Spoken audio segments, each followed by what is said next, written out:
This gentleman, he grew up in Chicago. He has a BA in Economics and Philosophy and a Doctor of Law of Degrees, in the plural, from the University of Illinois, along with a Certificate of Social Economic Sciences from the University in Paris, just for good measure. He's lived all over the world before finally settling into London in 1974, where he has remained since. He maintains a dual UK-US nationality, speaks bilingual French, Spanish, Italian, and a little bit of Japanese. Domo arigato. There you go. Ah, yeah, you see. It'll take me 3 weeks to learn that. I think I've just ordered two bits of sushi over lunch. He's had an equally diverse professional life, starting out as a sculptor, migrating into a university lecturer in languages. He is an adjunct professor, I've got no idea what it is, but I'm sure he'll tell you a bit more, of international business and finance law. He's been a lawyer, a merchant banker, public company finance director, film producer, resort director, and more recently, a financial entrepreneur. Since buying back British Credit Trust from the Bank of Ireland in 1998 and selling it 4 years later, he is credited with being one of the founders and major players of subprime in the UK. As the programme notes stated, which I will also echo, Roger Gewolb is without doubt a major coup for the F&I conference of 2012, and it's with immense pleasure that I welcome him up to the stage now.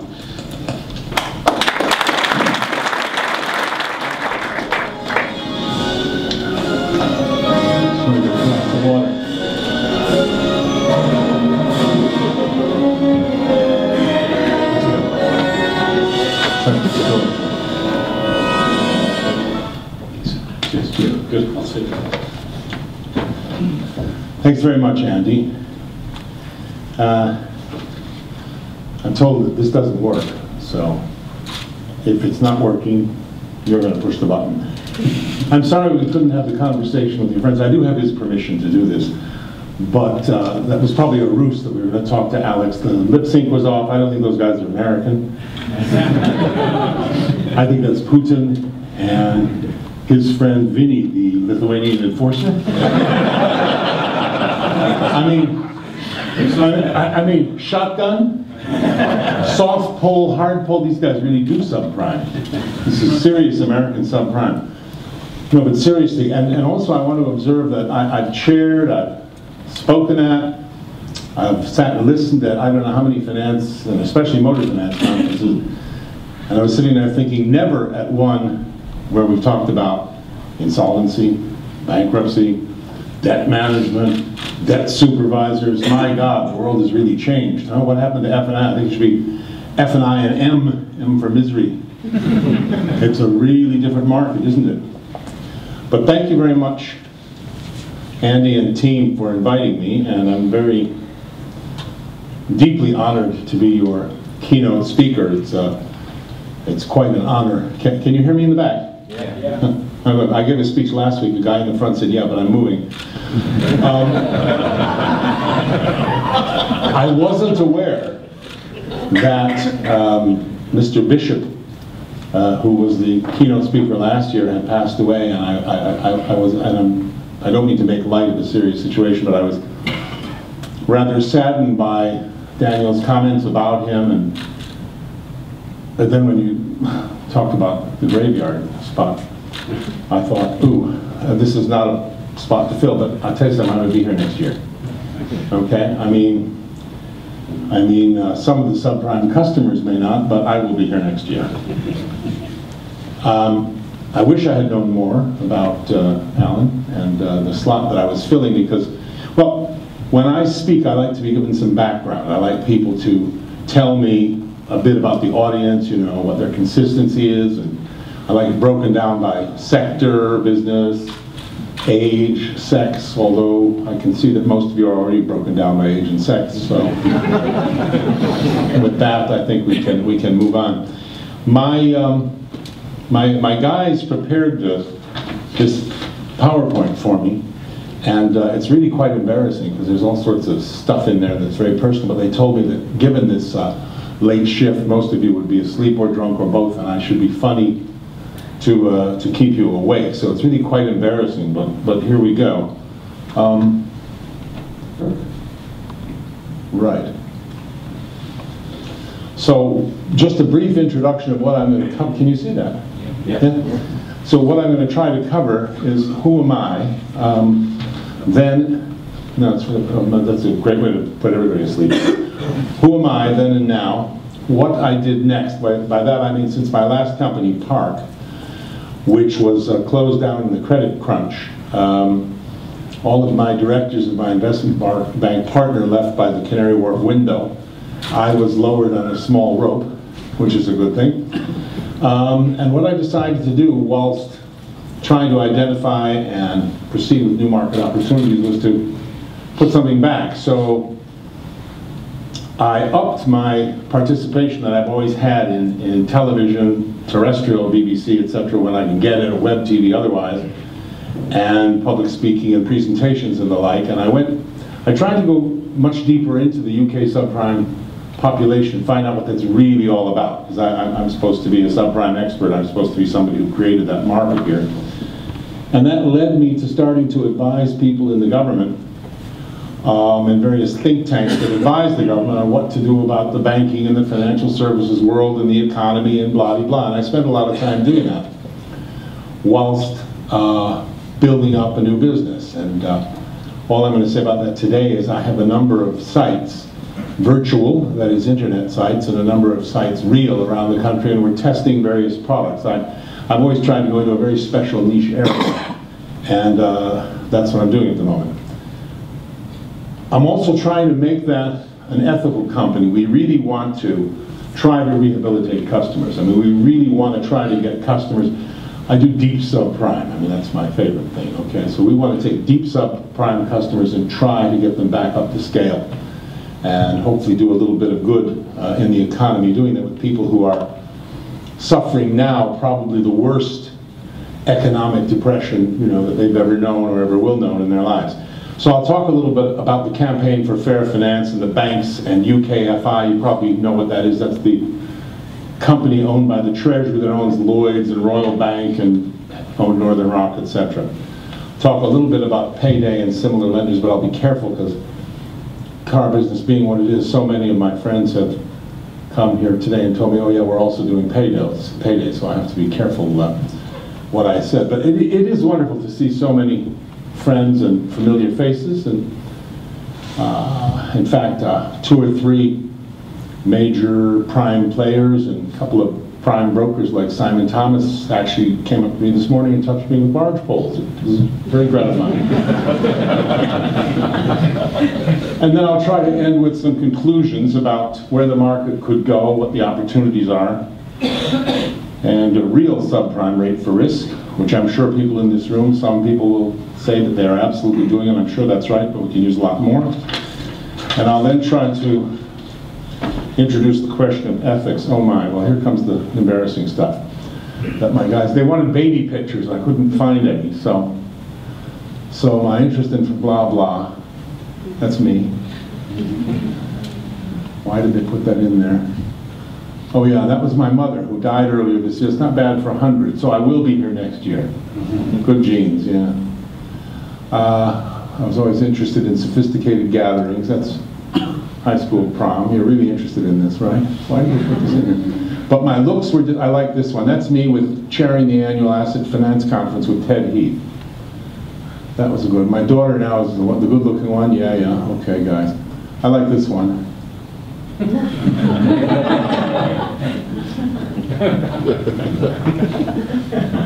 I like the next one better.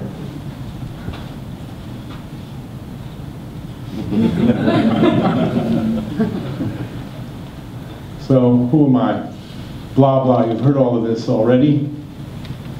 I won't bother reading it to you, but just the bottom line.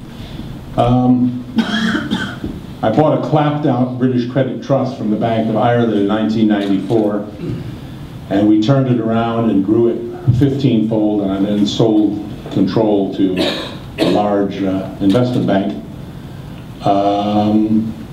who didn't run it terribly well, as I saw. We parted company about a year later, and I retained my interest, my significant interest, which now papers the wall in my bathroom.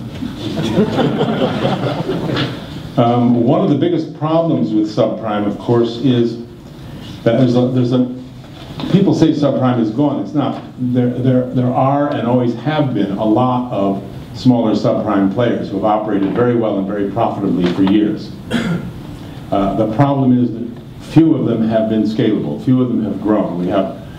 We have one or two in the room who are scaling with money that they have gotten, and good luck to them, but one has to be very careful in how you scale these companies. British Credit Trust, if you look at the accounts, would appear to have incurred some very, very large losses over the years. Welcome is another story. I mean, what actually happened there is still a matter, I think, of intense study by various people. But scaling subprime, which is essentially, auto scoring, not a great idea. The largest subprime lender in the world, in the States, admitted a couple of years ago that auto scoring didn't work and they were stopping and they haven't gone back. So there are tricks to scaling up into the hundreds of millions a subprime motor finance operation. That's where you have to be careful. Each of those, British Credit Trust, ACT, Park, is an afternoon's talk in its own. So anybody wants to talk to me about them. They were all very, very successful companies. They scaled and they did it the right way. Each of them, for a different reason, didn't fit in the banking industry. So to give you one example, one problem we had was that we partnered with banks because they had mills that needed to securitize car receivables. When they actually saw what a subprime portfolio looked like, they said, my goodness, how in the world can we securitize that? So we were sort of limited to doing the bottom of non-prime and not really going into where the money was by our bank partners. So anybody who wants to talk about any of those three, they're all very interesting stories, and we were all very happy with the way that they developed.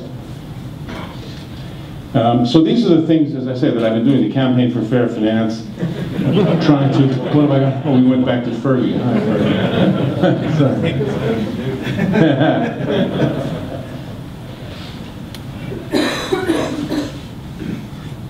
Right, this is my web television station.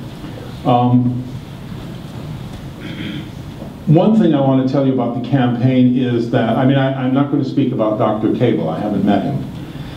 But proceeding on my usual principle that people who know don't talk, and people who talk don't know.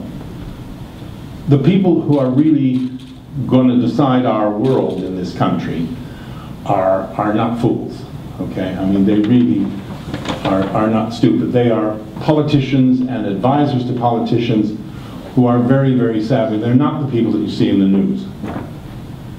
Those are the people, fortunately, that I deal with and who I have some influence with at times about various things, and I'm trying to move things in a favorable way to the finance industry and also our customers, the subprime public, who are basically getting crammed down, getting crushed. The banks aren't lending money.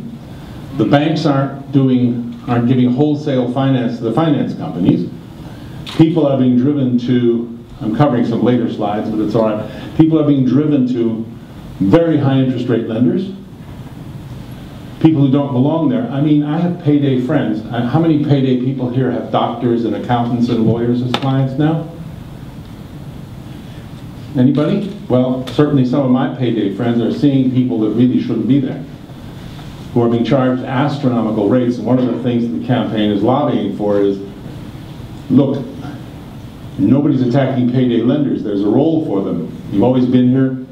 We need you, you belong here, but the incremental jump in your business, the twofold, threefold jump in your business, charge them a lower rate because those aren't payday clients, or regularize the rate across your book before the government steps in and gives you a kicking. So those are the kind of things we're discussing. It's all very discreet. The newspapers love to make it quite different. Let me show you one chap. Oh, sorry, I have to show you this first. Yeah, you guys put this in. Yes, this when you break into industries like subprime or television or whatever, you do have to put yourself about a bit. So my accountant gave me this birthday card a couple of years ago.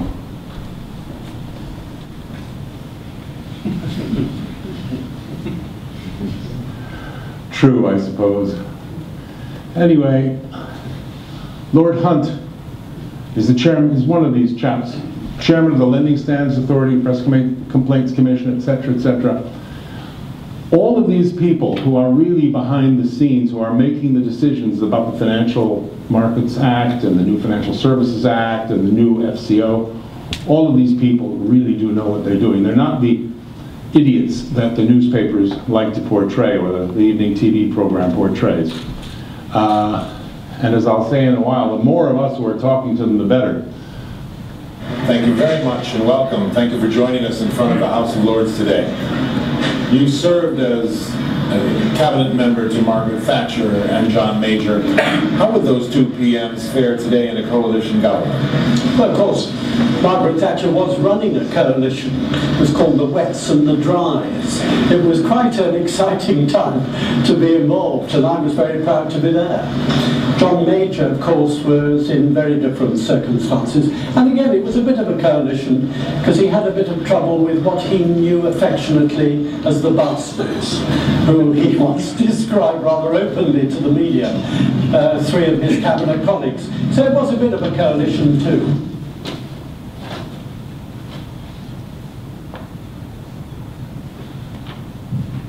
The House of Lords has an image today where many people feel it's a bit of an outdated talking shop. How right or wrong are they? They're wrong, because we're a great revising chamber. Our laws would be in a far worse state if it weren't for the many amendments which are put forward by experienced people, whether from industry, the judiciary, lawyers, accountants, etc., who really do propose sensible amendments.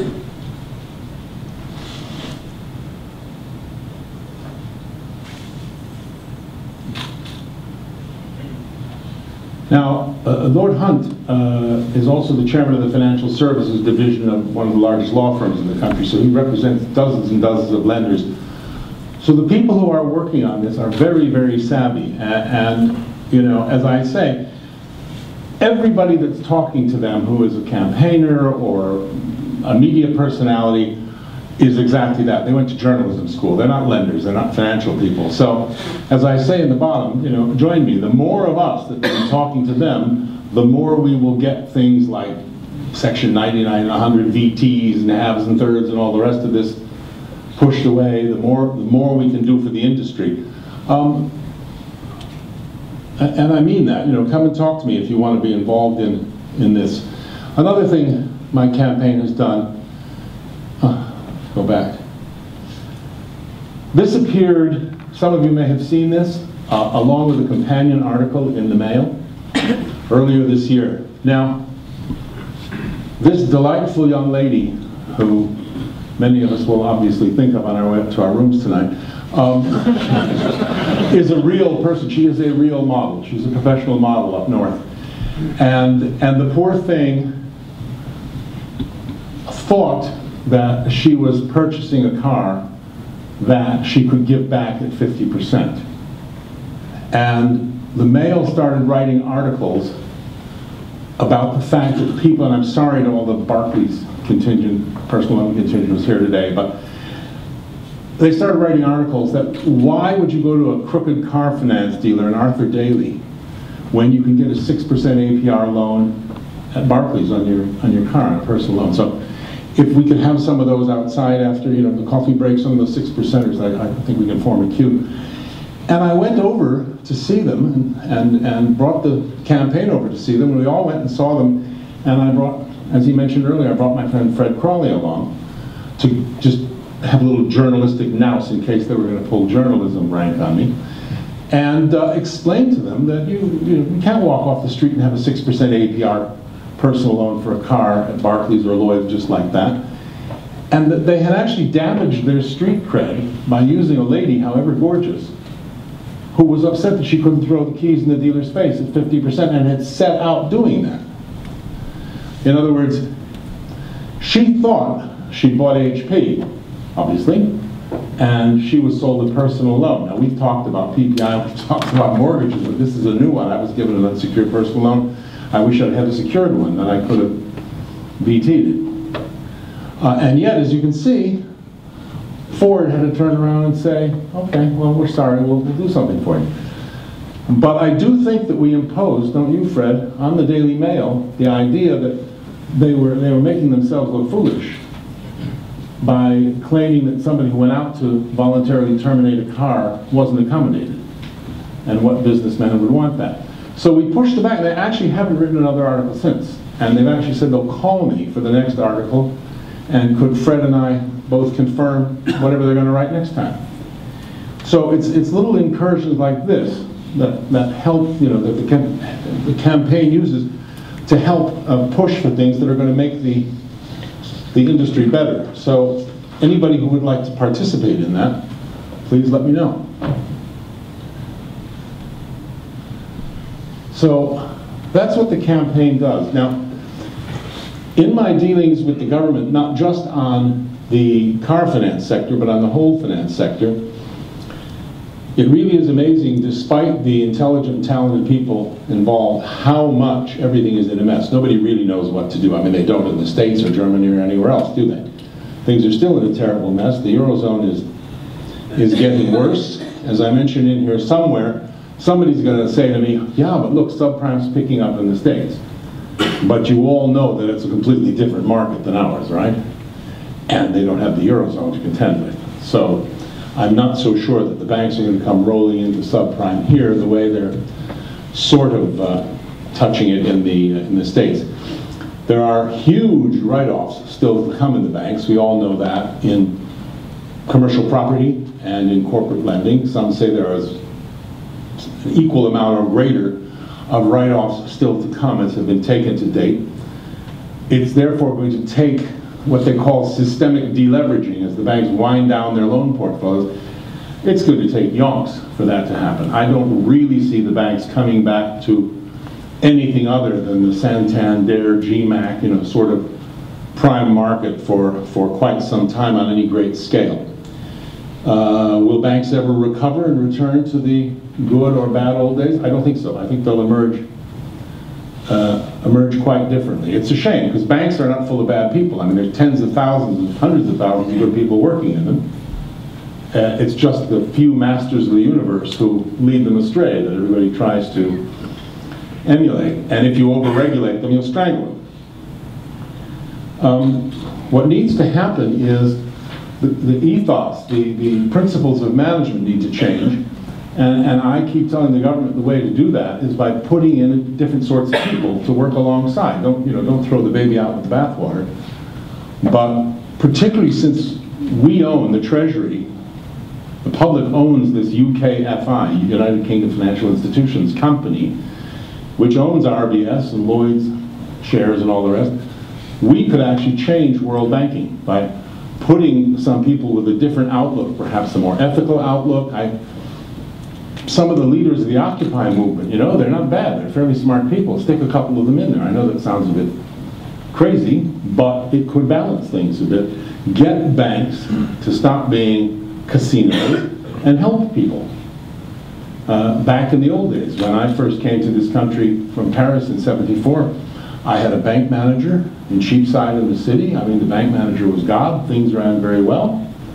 Banks provided a service. Try to get back to that. If we did that with the banks that we own, we could set the model for a lot of the rest of the world.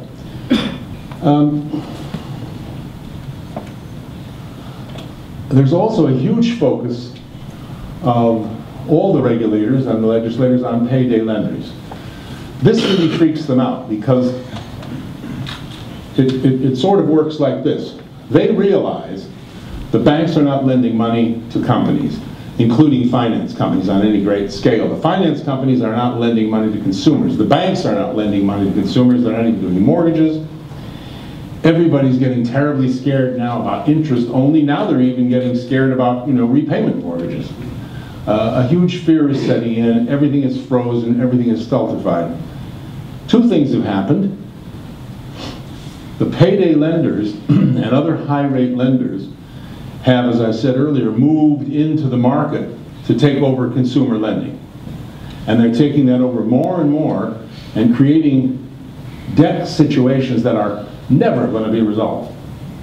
people are going to be strangled for decades. At the same time, alternative investment vehicles, funds, hedge funds, other kinds of funds, are moving into the corporate market. You all know that. They're making loans. Some of you are actually funded by those funds. And I'm not saying those funds are predatory, but loan to own has become, in the insiders world of people who deal in this world, a very common phrase. In other words, you make a loan knowing somebody's going to default. Loan to own. So you make the loan, they default, you take them over, you've got the company. A lot of fund managers are doing that. So you've got the California gold rush of preying on the public, and more of the public falling into this debt trap. Pre-07, Data Monitor identified about 15%, 16%, 1 in 8 of the UK population as non-prime or subprime. And in post the credit crunch, it's now more than 35%. So there's a huge shift coming. So while the government is worrying about what to do with the banks, there's a whole other economic problem being created, which they say is too frightening even to think about. You know, where are we when we solve the bank problem, where are we going to be in 5 or 7 years' time with all these corporate loans that have been strangled made, and all these previously pretty prime people now in terrible, dire debt situations? Voluntary code, OFT investigation, I don't think that'll come to much. I hope nobody's here from the OFT, but they won't be around very long. Can subprime be the savior of the motor industry? Well, I think that goes by definition, because more and more people are slipping into subprime. This FIM conference we're holding, the fact that there's an M means it's a great opportunity for subprime. It's a great opportunity for dealers to stop saying, ladies, excuse me, get that scrote off my forecourt, and actually try to do a little work and do a deal. It's a great opportunity for brokers, and it's a great opportunity for lenders to dip their toe into subprime before your supply of other customers keeps dwindling. One thing the government is very concerned about, and I've come up with a definition for them, is this. I mean, if you read this, you'll fall asleep. But I mean, basically, you know, being politicians and legislators, well, how can we attack the subprime issue when we haven't even defined what it is? So I'll leave that on for a moment if anybody wants to bother reading it, but that's how they operate. They're very concerned to have a definition of subprime. Basically what it says is it's anybody with CCJs or payment problems, return of goods orders, etc. And now, people who can't prove their income, and even people without any problems, even a mobile phone issue, but whose circumstances have markedly changed, is the word they seem to like. So maybe if we can get some of the politicians cross-party to agree on a definition, we can then get them to do something about it.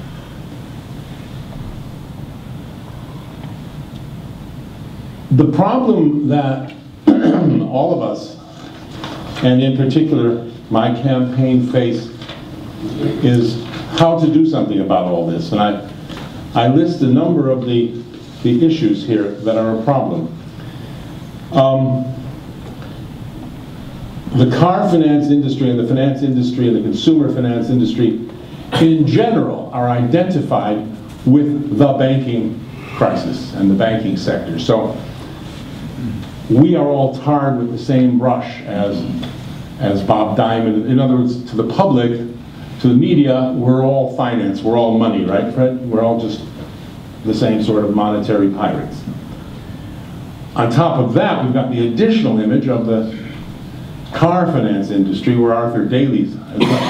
We're not just Bob Diamonds, but we're Arthur Daly disguised as Bob Diamonds. The perceived unscrupulousness of car dealers selling cars and selling finance, thus the Daily Mail articles. And if frankly, if we hadn't stopped him, those things were going to run and come out with everything that any car dealer ever did, selling a finance deal that was wrong.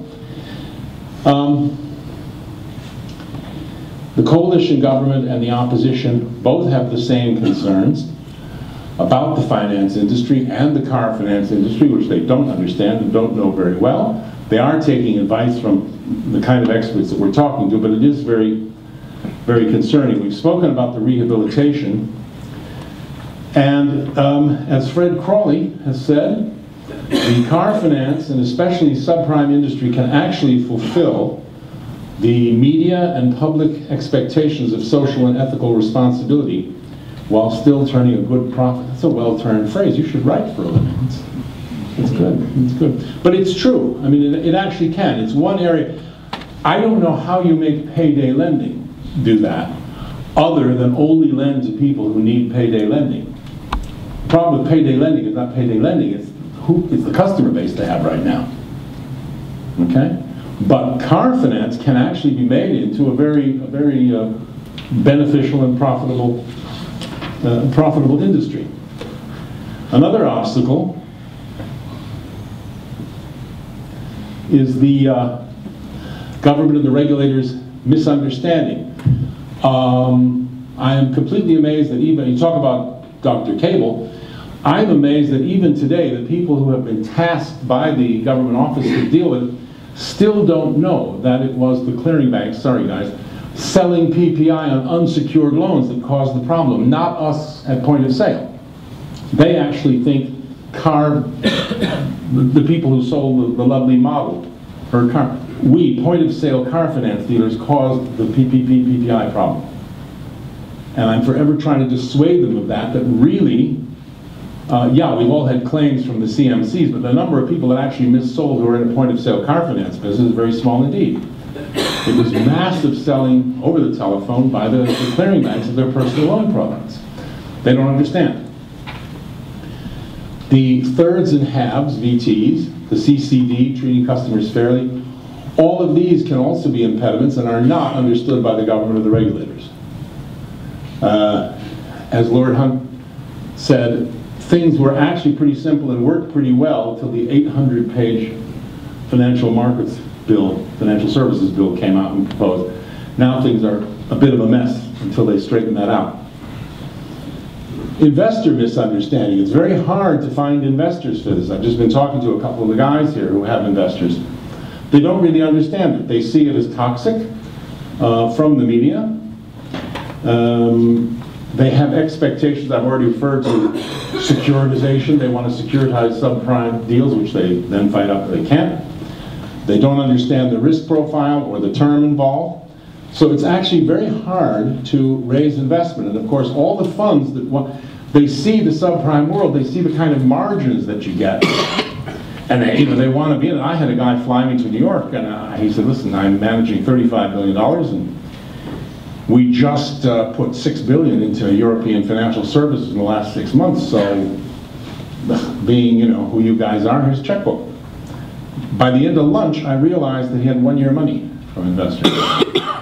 So in other words, he wanted us to set up what is essentially a bank, make some loans, and then sell that bank at a profit in 12 months because they were traders, not investors. That makes life very difficult. So a lot of the investors don't really understand what's going on, and the worst ones are the ones who think they do. And then probably the most important point is the lack of understanding of the people-to-people nature. Subprime is a people business, right? Ability to pay, willingness to pay, look me in the eye, I know if this guy's going to be good or not good. How many people here don't usually know that when they make a loan of any kind, particularly a near, a non, or a subprime loan? And investors and bankers don't really get how important that is and how important the people skills are. They want to see automation, they want to see scalable growth. Again, these things militate against having a meeting of the minds between the financiers and the borrowers. So all the rest of this is much of the same. As John Coverley, who works for a very local player in Birmingham, GLM, who's been doing subprime for years, said to me recently, today's subprime customers understand their rights very well. They understand their obligations far less. When you do subprime today, you really, really, really need to be careful. You really need to make sure of absolutely everything you're doing. How to fund it, as I said, I don't think the banks are going to be coming into it seriously, into real subprime for years, but please prove me wrong. There are few success stories. The few big players that have been here, the ones I mentioned, aren't here. The marriage between them and their bank funders suffered from short-termism, misunderstanding, and all the rest. However successful the people relationships were between them, however successful the businesses were, the business model didn't work. So, I don't think we had any music in the beginning, did we? No. We did. We did? Okay. Well, that was Back to the Future, you heard it. I think that's where we're going. Is in the future, we're going back to the safe old skills of a people-to-people business. Know your customer. Deal fairly with them. Don't lend somebody money that you don't think they're going to repay. Don't give somebody a car that you know you're going to have to grab. I approved a deal with somebody who has 22 pages of CCJs and payment profile problems, but we're sure he's going to pay. Okay? We've turned down deals with people who look perfectly good where we don't think they will. Real subprime is the thing to do. The people who read it, that's where the money is. Okay? That's where the rates are. That's where the 20-25%, which is today 20-25 flat, being charged by a lot of people for deals that don't justify it because the people have had bad luck or can't get the money somewhere else. I mean, that's just a small reflection of what the payday guy is doing. But you can find business there where you can charge that and you'll actually be saving them from a worse fate and making a lot of money for yourself. And when I say a dash of ethics, it really would be nice, let me package it this way. It really would be nice if all of us could actually help some customers and rehabilitate them, if only selfishly, so that if you get attacked, you can say, yeah, but look what we did for these people. And you have at least some evidence that you're good guys, because our industry is getting such a bad name, and we're confused with payday lenders and the banks and all the rest, that we don't want it to go any further. And, oh yes, whatever you think of Mr. Brown, we'd be members of the Euro today but for him. If you recall, he's the bloke what told the Treasury to submit 5 tests, every one of which was a test that was not going to receive a favorable answer, and that's why we're not in the Euro today. Finally, Mr. Brown, in my own small way, I'm trying to support routes to responsible capitalism, particularly in the finance and banking world. And Siggy's qualities and Siggy's work that you've so beautifully described are quite a personal inspiration to me. Do you have any final advice for the many people like me who are trying to do something to make finance and banking work again?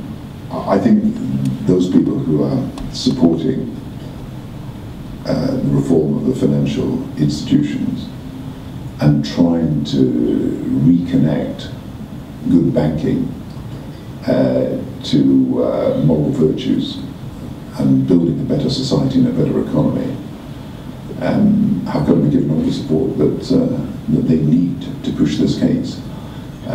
We're still in a world where there's too much short-termism. We're still in a world where, because there's so little international cooperation, there's a danger of banks and financial institutions being in a race to the bottom, that the good is undercut by the bad and the bad is undercut by the worst. And that's why we need people who are prepared to speak up and say, look, you need a minimum set of global financial standards, and you need to prevent any race to the bottom on the part of one nation's banks and institutions against the other. And it's only if we found this global economy, which is, after all, an interdependent economy on principles, on ethics, including recognizing the importance of responsible action by business and by banks, that will actually build the economy that I think people need for the future. This is a fast-changing world, and we want to give everybody the opportunity to realize the potential, and that requires us to advance again towards notions of full employment and fair distribution of resources. But in the end, the market economy has got to be underpinned by ethics. Mr. Brown, thank you so much for sharing so much with us today. Okay, pleasure.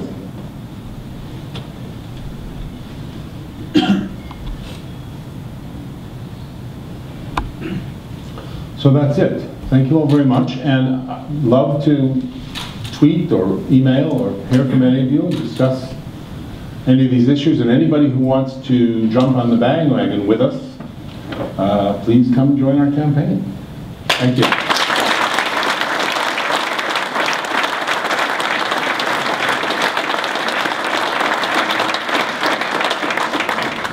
This is Graham Hill from GHA Finance Project. I think you know him anyway. A little bit. Hello, Roger. Hi. Roger, how do you square the VT situation with a lot of the guys that are in the room that have dealerships and say, we like people coming in, changing their cars every time they've hit 50% position, and on the other hand, you've got the lenders who are saying, this shouldn't have ever happened. This should have been taken out at the last revision of the legislation. It's a difficult one. How do you answer that one? To me, it's not terribly difficult at all. Richard Hogarth decided to stop being a broker and become a lender, and he's worked hard over the years, and he's got £1 million in the bank, and he put that into a new lending company, which he and Mark and Kurt are running, and they went to the bank and they borrowed $7 million and got a couple of million from some block discounters, and he's actually got $10 million to lend. Unbelievable, terrific leverage. And they made a business plan and they put some projections in there, and after a while people start throwing the keys on the desk, and his income gets commuted, as they call it, cut off. His projections fall by half, and the bank says, gee, guys, you've defaulted, and guess who owns the company now? The bank. And he's lost his £1 million. No, I don't think it's fair at all. I don't think it's a difficult question. I should think so. It's a terrible thing. I think it's a terrible thing to make a loan and then get the car back, which you're probably only going to get back if you're going to lose money on it on top of that. So not only has the interest been cut by more than 50%, but the capital invested in the car has probably gone because he's knocked it up a couple of times, or she's crashed it or some sort of thing, and they give the car back because some dealer has said, look at that, would you like that nice shiny green one? So I don't think there's any question about it. I think Section 99 and 100 are archaic and should be gone. A loan is a loan. If you want to make a loan, you make a loan, you agree the term, end of story. I think it unfairly advantages customers who should not be allowed to take advantage of that part. Now, it all depends on how you operate. When I bought Park, I walked in with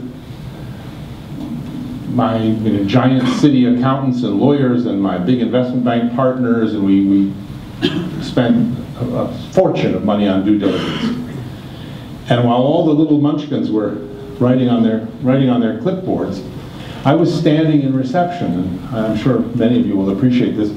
The telephonist took a call, and I heard her say, yes, no, you're the dealer principal, you're the sales manager. No, I don't have to speak to the customer. Yes, just one moment, please. That would be £3,714 if you wish to terminate today. Yes. And then she turned and she looked at us and gave a big smile to show what great service she was doing. Well, when I owned the company an hour later, the phone call goes like this. Hello, I'm very sorry. Of course I have to speak to the customer. No, don't put him on, because I have no idea that's the customer. DPA, please have the customer write in to us, and we'll respond within 7 days. And 95% of the time, you never heard from the dealer again. And that's what you do about VTs, as a first stage, okay? So in an environment like that, to be foolish enough to throw your money away and ask people, would you like to terminate, here's the value, when you actually don't even know who you're talking to. No, I see no comment. I think it's a terrible law. I think it's very unfair. Thanks, Roger. Yeah, I totally agree. There should be something to replace it. Such Should have as? done a long time ago. Well, I mean, there are people with difficulties. I mean, it does work in certain circumstances. You know, I worked for several years with Yes Card Credit. Yeah. And these guys were being charged high interest rates, and then at a certain stage, their credit cleaned up. So at that stage, they would be on the 50%, they would 50% it, take out a new loan or go and get new finance, and they would be paying a lot less per month. So it kind of worked in that situation. But having said that, there are a lot of people in trouble that don't know about this and have been ripped off the other way around, whereby they've not known that they can just simply hand the car back, and they've received a bill for £4,000 and the car's worth £1,500 as a termination charge. So there needs to be something. They received the bill for a termination charge because why? Well, because they've early terminated, because they can't afford the repayments. They've now been told to settle this finance, it's going to cost you £4,000. The car's worth £1,500. How are they going to find the other £2,500 to repay that outstanding amount? When in fact, the law says they could VT the car, and they're not told about that. Right, but why is the car worth $1,500 when they owe $4,000? Well, because what have they done to the car? Why should the dealer or the finance company eat that? You and I know that a lot of the cars that are sold subprime are sold retail plus a lot more. So by the time they've reached their 50%, I see what you're saying. And they're taking on a long-term loan as well, a 5-year loan and so on. I see what you're saying. So there's a discrepancy there, but they're not aware of that 50%. Yes, I think all of these questions are dealt with by the dash of ethics I'm talking about. Yeah. Don't mark up your cars too much. Don't put people in that situation. Don't shaft them with neg equity, okay? And then you won't have the problem. And then you're actually speaking about something else. If you want a different car, you want to upgrade or downsize, great, I'll accommodate you. But I don't need a piece of legislation to do that. One last question. Have you been airbrushed? Roger, you and I go back long enough for me to ask that question. Yeah. Why? I look better now. This is David Johnson from Perry's, Roger. Thanks, Andy. First of all, Roger, thank you very much for the presentation. I found it very enlightening, thank you. I'd like to just ask you a question on finance generally. If we split the finance market into 3 categories, subprime at the bottom, manufacturer-supported subvented finance at the top, you appear to infer that the middle core business, what I would call prime business, is at risk from perhaps the motor trade being regulated out of business. Have I got that right? No, I think the motor trade will be regulated across the board. I don't think there's a distinction between prime, non-prime, subprime in that respect. Okay, do you think the regulator then is comfortable with dealers selling finance, perhaps, is more the question? That's the 64th. I think they're quite concerned about it.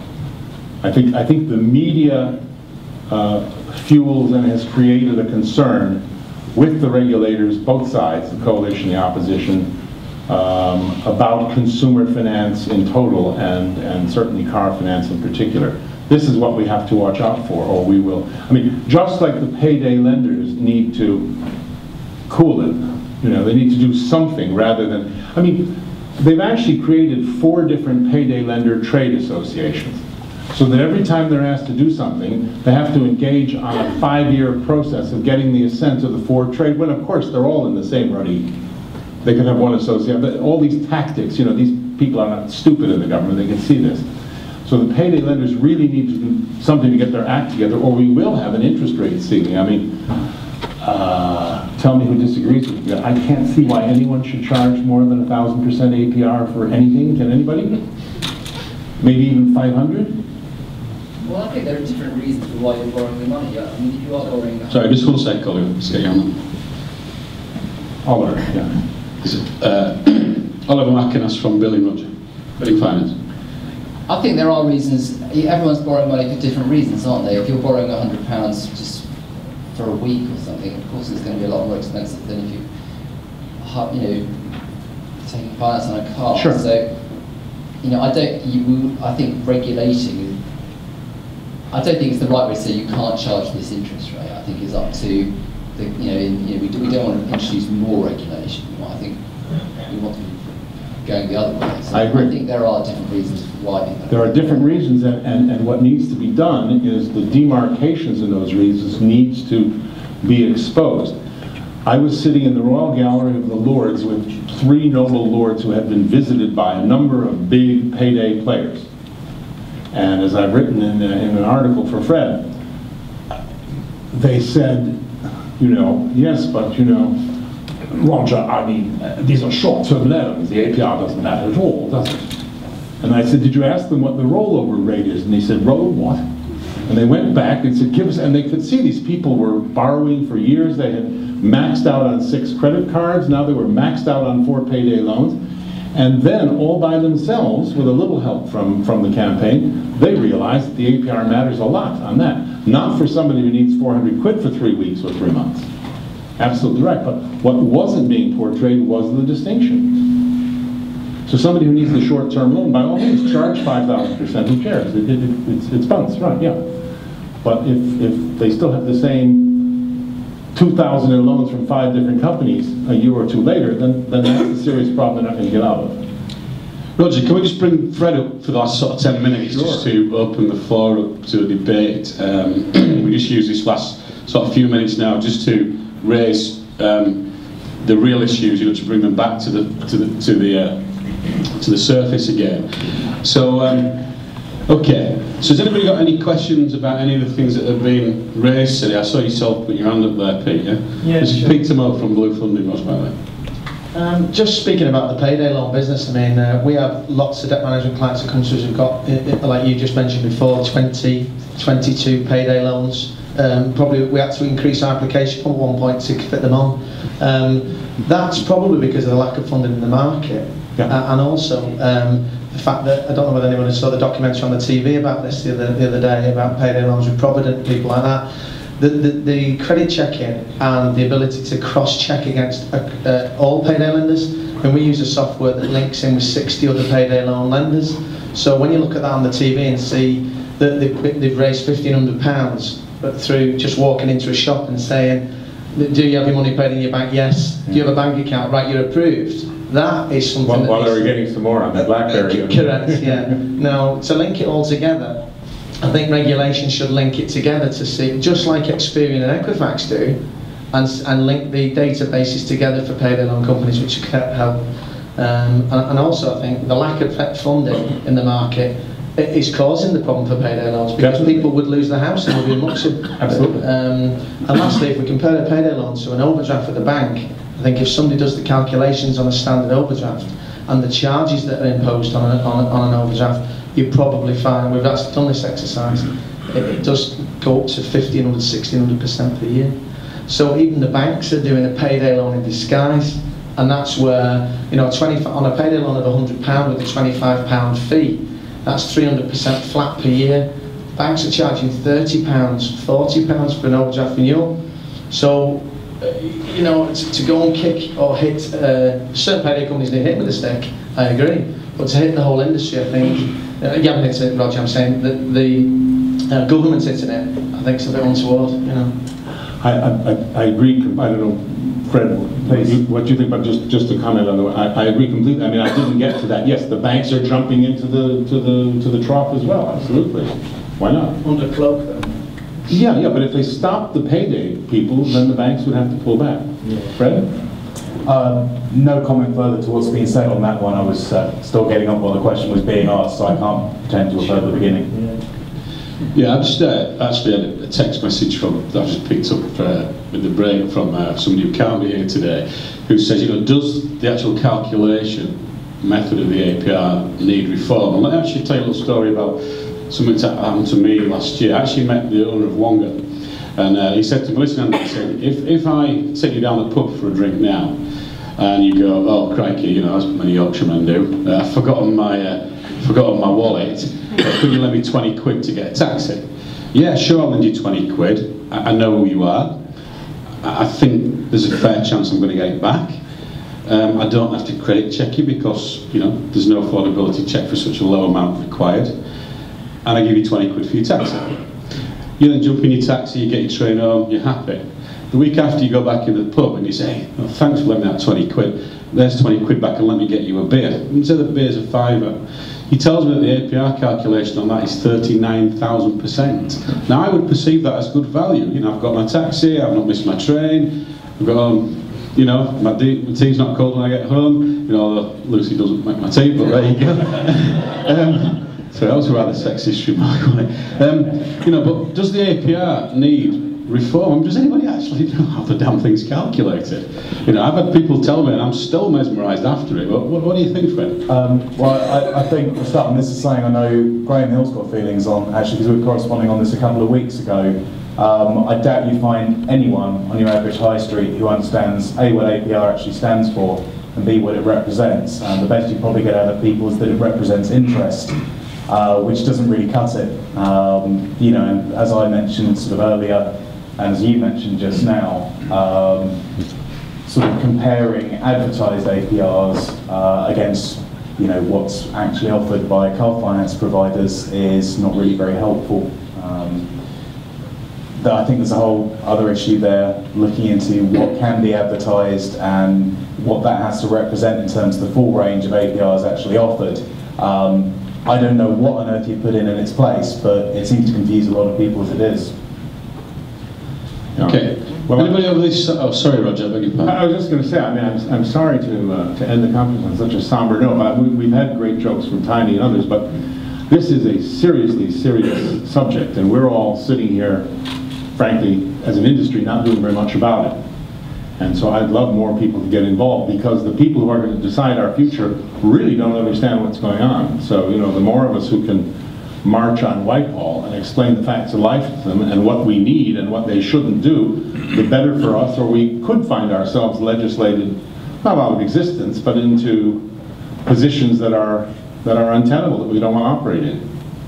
So I'm sorry it's so serious, but it is serious. I see it firsthand, and it's not pretty. Andy McMarine from Moneyway Finance. You must be exempt of flu sitting next to Karen now down there. Fantastic. Okay. I've had my injection, don't worry. Roger, thanks for that presentation. Like Dave said, I found that quite compelling, thank you. You touched on post-2007, the percentage figures in subprime had got up to around 35%. It's obviously going upwards. Where do you see it's going to plateau, if ever?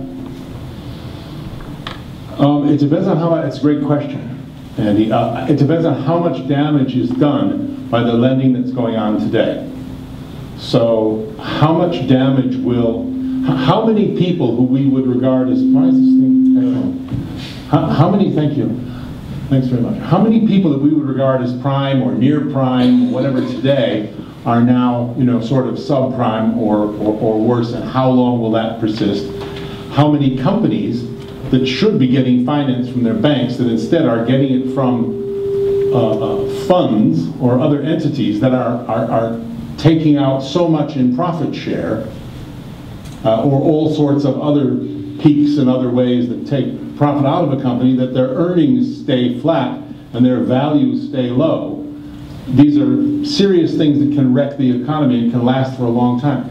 I can't really answer that until, we can't know that until we know how much damage is being done by what's going on right now in place, in lieu of the lending that should be going on from the banks and the finance companies. But I think pretty severe is the answer.